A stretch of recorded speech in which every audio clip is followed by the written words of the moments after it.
নমস্কার, আমি ভুবন। আজকে আমি কথা বলবো এমন একটা বিষয় নিয়ে যেটা এই মুহূর্তে পশ্চিমবঙ্গের লক্ষ লক্ষ মহিলার মাথায় ঘুরছে। অন্নপূর্ণা ভাণ্ডারের টাকা আসবে তো?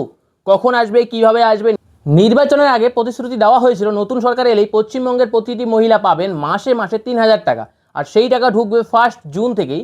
স্বাভাবিকভাবেই এই ঘোষণা শুনে লক্ষ লক্ষ মহিলার মনে আশার আলো জ্বলে উঠেছিল, কারণ আজকের দিনে সংসার চালানো সহজ কথা নয়। বাজার দর আকাশ ছোঁয়া, তাই এই ৩,০০০ টাকা অনেকের কাছেই সত্যি হয়তো বড় সাহায্য হতে পারতো। কিন্তু তারপর যা হলো, প্রথমে বলা হলো পঞ্চায়েত অফিসে গিয়ে অফলাইনে আবেদন করুন, 3 মাস সময় আছে। সেই সঙ্গে আশ্বাস দেওয়া হলো যারা অন্নপূর্ণা পাবেন না তারা আগের মতো লক্ষ্মীর ভাণ্ডারের টাকা পেতে থাকবেন, যতদিন না আপনার লক্ষ্মীর ভাণ্ডার কনভার্ট হয়ে অন্নপূর্ণা হয়। তারপর এলো 1 জুন। কিছু মানুষ জানালেন টাকা এসেছে, কিন্তু হাজার হাজার আবেদনকারী জানালেন অ্যাকাউন্ট শূন্য।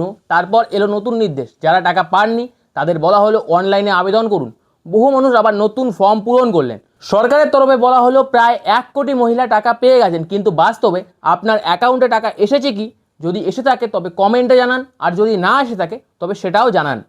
কারণ সরকারি তথ্য আর মাঠের বাস্তবতা দুটো সবসময় এক হয় না। এখন আবার নতুন ধাঁধা শোনা যাচ্ছে, যারা অনলাইনে আবেদন করেছেন তাদের সেই আবেদনের হার্ড কপি আবার গিয়ে পঞ্চায়েত অফিসে জমা দিতে হবে। একটু ভাবুন তো, অফলাইন আবেদন, তারপর অনলাইন আবেদন, এখন আবার হার্ড কপি। একজন মানুষ কতবার একই কাজ করবেন? যদি হার্ড কপিই লাগে তাহলে আগেই সেটা বলা উচিত ছিল না?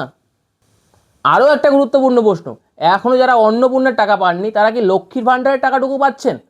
কারণ প্রতিশ্রুতি ছিল অন্নপূর্ণা না পাওয়া পর্যন্ত লক্ষ্মীর ভাণ্ডার চালু থাকবে এবং লক্ষ্মীর ভাণ্ডারের টাকা আপনারা প্রতি মাসে পাবেন। বাস্তবে সেটা হচ্ছে কিনা কমেন্টে জানান সৎভাবে। আপনার অভিজ্ঞতায় আসল তথ্য। এখন সবচেয়ে বড় আপডেট দিচ্ছি, নতুন সরকারের তরফে বলা হয়েছে জুলাই মাসে টাকা পাবেন।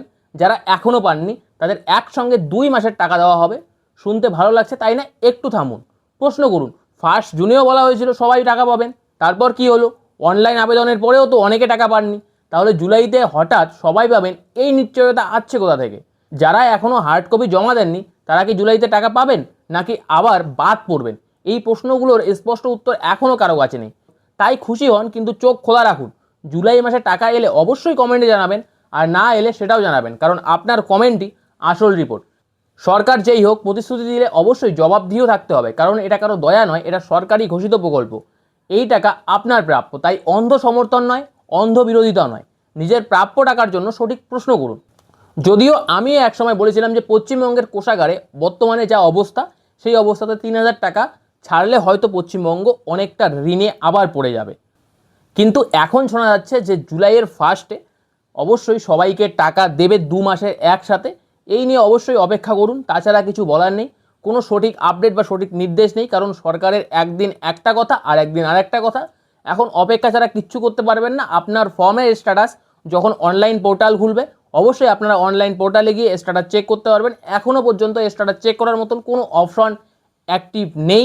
যদি অ্যাক্টিভ হয় তবে অবশ্যই আমি আপনাদের ভিডিও করে জানিয়ে দেবো। এবং এছাড়া যদি আপনারা মনে করেন যে অনলাইনে কীভাবে ফর্ম ফিল আপ করবেন সেই নিয়ে ভিডিও চান, তাহলে অবশ্যই কমেন্টে জানান, কারণ মোবাইল থেকে বাড়িতে বসে বসেই ফর্ম ফিল আপ করা যায়। কোথাও যেতে হয় না, কোথাও লাইন দিতে হয় না। আমি আবার বলবো, যারা অন্নপূর্ণা ভাণ্ডার জন্য জনকল্যাণ শিবির আছেন তারা অবশ্যই সেখানে না গিয়ে অনলাইনে ফর্ম ফিল আপ করে নেন, কারণ অনেক লোক সেখানে গিয়ে ক্ষতিগ্রস্ত হয়েছেন।